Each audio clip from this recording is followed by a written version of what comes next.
የማንቸስተር ሲቲው ተጫዋች አንቷን ሴሜኞ አርሰናል ላይ እንግዲህ ገና ካሁኑ ፉከራውንና ጉራውን ማሰማት ጀምሯል። የሲቲው እንግዲህ አርሰናል ሊፈርም ብሎ አርሰናል ያው አላስፈርምም ስላለው ወደ ሲቲ የሄደው ሴሜኞ በአሁኑ ሰዓት እንግዲህ ከአርሰናል ጋር ስለሚኖራቸው የእሁዱ ጨዋታ ፉከራ ማሰማቱን ቀጥሏል። ይህም እንግዲህ በርካታ የአርሰናል ደጋፊዎችን እንግዲህ እሁድ እንገናኝ እንዲሉ እያስባላቸው ነው የሚገኘው። አንቷን ሴሜኞ ምንድነው የተናገረው? እንደዚሁም ደግሞ በሌላ በኩል አርሰናልን የሚደግፈው የሚታወቀው የቀድሞ የማንቸስተር ዩናይትድ ተጫዋች ሮይ ኪን ስለ አርሰናል ሲናገር፣ ሌላኛው አለን ሼረር ደግሞ የቀድሞ የኒውካስል ተጫዋች ስለ ማንቸስተር ሲቲ ተናግሯል። ሮይ ኪን አርሰናልን ሲደግፍ፣ አለን ሼረር ደግሞ ማንቸስተር ሲቲን የደገፈው። ነገር ግን ያነሱት ነገር ምንድን ነው የሚለውን ጨምሮ አንቷን ሴሜኞ ምንድን ያለው፣ የአርሰናል ተጫዋቾችስ ለዚህ መልስ እንዴት ነው የሚሰጡት የሚለውን የምንመለከት ሲሆን በርካታ የአርሰናል ደጋፊዎች በሁለት ተከፍለዋል። ምክንያቱም ኖኒ ማዱኬ በነገው ጨዋታ ላይኖር ይችላል። ታዲያ በዛ ስፍራ ማክስ ዶማን ቢገባ ይሻላል ወይስ ማርቲኔሊ የማዱኬና የሳካን ስፍራ ሸፍኖ ቋሚ ሆኖ ቢጀምር ይቻላል የሚለው በብዙ የአርሰናል ደጋፊዎች ዘንድ እንግዲህ በአሁኑ ሰዓት ክፍፍል ፈጥሮ እየተነጋገሩበት ይገኛሉ። በነገው የአርሰናል ጨዋታ ላይ እንግዲህ ልዩነት ይፈጥራል ተብሎ የሚጠበቅ አንድ ተጫዋች አለ። እሱ ተጫዋች ማን ነው የሚለውንም የምናነሳ ነው የሚሆነው። ከማንቸስተር ሲቲው ተጫዋች አንቷን ሴሜኞ ንግግር እንጀምር። እንግዲህ አንቷን ሴሜኞ እንደምታውቁት በጥር የዝውውር መስኮት አርሰናልን መቀላቀል ይፈልግ ነበር እሱ። ነገር ግን መድፈኞቹ በጥር የዝውውር መስኮት ምንም አይነት ተጫዋች ማስፈረም ስላልፈለጉ እስከ ክረምት ከታገስከን እንመለከተዋለን፣ ነገር ግን አሁን ላይ የማስፈረም እቅድ የለንም ሲሉ እንዳሳወቁት ይታወቃል። ከዛም በኋላ ማንቸስተር ሲቲ በፍጥነት ሴሜኞን አስፈርሞታል። በነገራችን ላይ እኔ ሴሜኞ አርሰናል ቤት መጥቶ ቢሆን በጣም ትልቅ ጥቅም ይሰጣል ብዬ ከማስባቸው ተጫዋቾች አንዱ ነበረ። ያው ስላልሆነ ወደ ማንቸስተር ሲቲ ሄዷል። ታዲያ አንቷን ሴሜኞ ሲናገር ምን አለ? እኛ እሁድ በሜዳችን ከአርሰናል ጋር የምናደርገው ጨዋታ በትክክለኛ ጊዜ እነሱን እናገኛቸዋለን። እነሱን ለማሸነፍ ትክክለኛው ጊዜ አሁን ነው። ምክንያቱም እኛ ጨዋታዎችን እያሸነፍን በጥሩ መንፈስ ላይ እንገኛለን። አርሰናሎች ደግሞ በየጨዋታው እየተሸነፉ በራስ መተማመናቸው ጠፍቷል። ስለዚህ እነሱን ለማሸነፍ ትክክለኛ ጊዜ ከዚህ የተሻለ አናገኝም።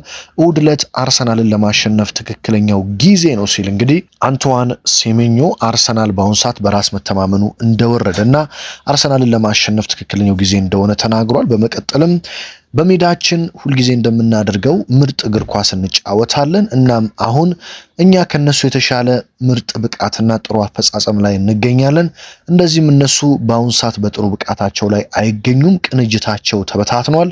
እነሱን በትክክለኛ ሰዓት አግኝተናቸዋል። እሁድ አሸንፈን የዋንጫ ጉዟችንን እንቀጥላለን። የፕሪሚየር ሊጉን ዋንጫ ከነሱ እንደምንቀማቸው እርግጠኛ ነኝ ሲል እንግዲህ አንቷን ሴሜኞ የአርሰናል አንድነት እንደተበታተነና በራስ መተማመናቸው እንደጠፋ መናገሩ እንግዲህ በርካታ የአርሰናል ደጋፊዎችን ቁጭት ውስጥ ከቷል። በእርግጥ አርሰናል ዓመቱን ሙሉ ያልተሸነፋቸውን ጨዋታዎች ባለፉት 4 ጨዋታዎች ውስጥ 3ቱን በመሸነፍ ብዙ የአርሰናል ደጋፊዎችን ልብ ሰብረዋል። በካራቦ ካፕ በራሱ በሲቲ በመቀጠል በሳውዛምፕተንና በቦርንማውዝ ማለት ነው። ስለዚህ አንቷን ሴሜኞ የተናገረውን ንግግር ማስቀየር ከፈለጉ ወይም ደግሞ አንቷን ሴሜኞ እያወራ ያለውን ነገር ሜዳ ላይ መልስ መስጠት ከፈለጉ የአርሰናል ተጫዋቾች ሲቲን ማሸነፍና እንደዚህ የሚባል ነገር የለም የሚለውን በግልጽ ሊያሳዩት ይገባል ማለት ነው። በነገራችን ላይ በእሁዱ ጨዋታ በሲቲ በኩል ልዩነት ይፈጥራሉ ብዬ ከምጠብቃቸው ተጫዋቾች አንዱ አንቷን ሴሜኞ ነው። በእርግጥ በሲቲ በኩል አንቷን ሴሜኞ፣ ኒኮ ኦራይሊ፣ ራያን ሼርኪና ዶኩ እነዚህ ናቸው ወሳኙ የሲቲ ተጫዋቾች። እነዚህ ናቸው በአሁኑ ሰዓት እነዚህ ተጫዋቾች ናቸው ሲቲን እንግዲህ ውጤት ይቀይራሉ ተብሎ የሚጠበቁት። ስለዚህ አንቷን ሴሜኞን እንዴት አድርገው አርሰናሎች ያቆሙታል የሚለው ገና ካሁኑ የሚጠበቅ ጉዳይ ሲሆን በተለይ ፔሮ ሂንካፔ ቋሚ ሆኖ የሚጀምር ከሆነ ያው ሪካርዶ ካላፊዮሪም ቢሆን አንቷን ሴሜኞን የማቆም ትልቅ ኃላፊነት ይኖርባቸዋል ማለት ነው። የማንቸስተር ሲቲን እንግዲህ በጣም እንደሚጠላ የሚታወቅለትና የቀድሞ የማንቸስተር ዩናይትድ ተጫዋች የሆነው ሮይ ኪን እሁድ ዕለት የአርሰናል ደጋፊ እንደሆነ በግልጽ ተናግሯል። ማይክል አርቴታ እና ሰራዊቱ ኢታድ ስቴዲየም እነሱን አስቀይመውልኝ እንደሚመለሱ እርግጠኛ ነኝ ሲል ሮይ ኪን የተናገረ ሲሆን እኔ በእሁዱ ጨዋታ የአርሰናል ደጋፊ ነኝ። አርሰናል ይህንን ጨዋታ እንዲያሸንፍ እፈልጋለሁ።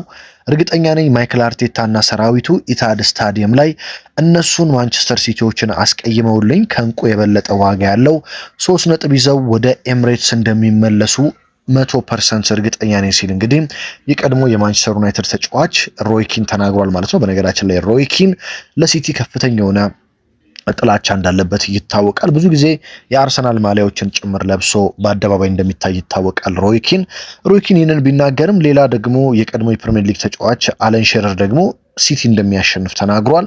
አለን ሼረር ምንድነው ያለው? ሙሉ የውድድር ዘመን የሚወሰነው በዚህ ጨዋታ ላይ ነው። ለሁለቱም ክለቦች ትልቅና የውድድር ዘመኑ ትልቅ ጨዋታ ይመስለኛል።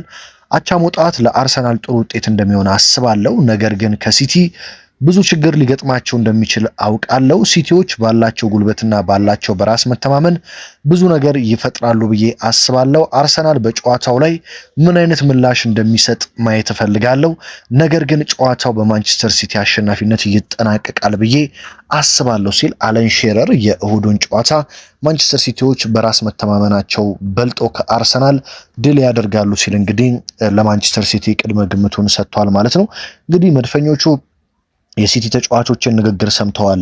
በእርግጥ እነ ዴክላን ራይስም ለውዱ ጨዋታ ዝግጁ ነን ሲሉ ተናግረዋል። ስለዚህ በውዱ ጨዋታ ያንን ሜዳ ላይ ማሳየት ይጠበቃል። በአርሰናል በኩል እንግዲህ የጨዋታው ልዩነት ፈጣሪ ይሆናል ተብሎ የሚጠበቀው ኤብሪች ኢዜ ነው እንግዲህ የሚጠበቀው። ምክንያቱም አርሰናል በካራቦ ካፕ በሲቲ በተሸነፈበት ጨዋታ ኤብሪች ኢዜ እንዳልነበር ይታወቃል።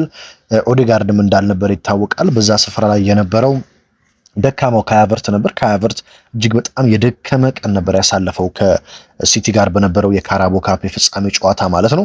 አሁን ላይ በዚህ ቦታ የሚሰለፈው ያው ኤብሪች ኢዜ ይሆናል ተብሎ ነው የሚጠበቀው በቋሚ 11 ውስጥ ምንም ነገር ካልገጠመው በቀር እስካሁን ድረስ ለጨዋታው ዝግጁ እንደሆነ ተረጋግጧል። ስለዚህ ኤብሪች ኢዜ ቋሚ ሆኖ ይጀምራል ተብሎ ይጠበቃል። በነገራችን ላይ አንዳንዶች እያሉት እንደሆነ ማዱኬ በጉዳት የማይኖር ከሆነ ኤብሪች ኢዜ የቡካዮ ሳካን ቦታ እንዲይዝ ወይም ደግሞ የማርቲኔሊን ቦታ እንዲይዝና ማርቲኔሊ የሳካን ቦታ ይዞ መሀል ሜዳ ላይ ደግሞ ሃቨርትን ለማስገባት እቅድ ሊኖር እንደሚችል መረጃዎች ያሳያሉ። ነገር ግን አርቴታ በዚህ ጨዋታ ላይ ይህንን ሪስክ ይወስዳሉና አዲስ ነገር ለመሞከር የሚሞከርበት አይነት ጨዋታ አይደለም።